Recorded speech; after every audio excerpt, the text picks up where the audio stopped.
I just finished watching the first episode of Project Red, Super Space Sheriff Gavan Infinity, and overall it's pretty good. It's pretty good. Although it does feel a little bit like they're throwing a lot in your face with this first episode. Like, oh, look what we have here. Please watch our show. You know, because there's a lot that happens in this episode. Like the whole arc with the main villain from the other universe here. It could have been 2 episodes in a normal like Sentai or writer show. And here, I mean, I get it. It's like the first episode, so they want to try and get as much audience as possible. So they're throwing everything in the first episode, and the pacing is a little weird here. Like I didn't understand what the guy was up to, and it was alright. I mean, it was alright. Like, it's okay. Whatever. I'm looking forward to the rest of the show. I like the music. I like the fights. And it really doesn't feel that different from Sentai. Other than the fact that, like, in a Sentai, they would have, like, I mean, not really, though. Like, Gojira also only focused on the Red Ranger in the first episode. So, like, here, they're kind of doing the same thing, right? They only focused on the Red Gotham in the first episode, and then they're going to introduce the others. And apparently, there's 4 of them. There's a purple one as well, which we've never seen before in any of the teasers. At least I've never seen before, because I didn't watch that many teasers. But, I only noticed this in editing. There's actually 5 of them. So, like, that's a whole complete Sentai team now at this point.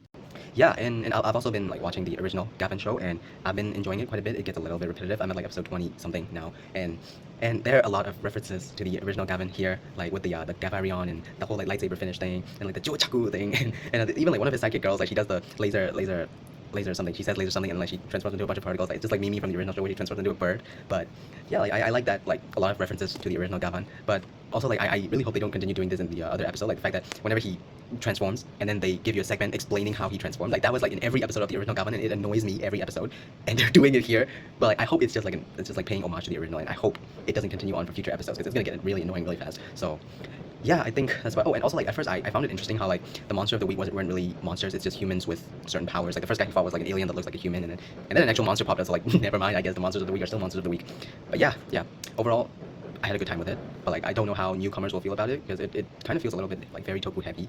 But yeah, it was good. I would give it like around like 7 out of 10 first episode. I'm looking forward to the rest of the show. So yeah. And I forgot to mention I like the actors. Like I think their personalities are not too much, but like also not very. They're not very serious, but they're not like as goofy as some of the goofiest protagonists I've seen in like Rider or Sentai. He kind of reminds me of the more flamboyant personality of Zets from Kamen Rider Zets. Yeah.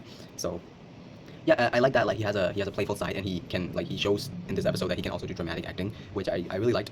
I mean, the writing is not all there, but yeah, the acting is there. So like, you know, there is that to look forward to in the rest of the show. So yeah.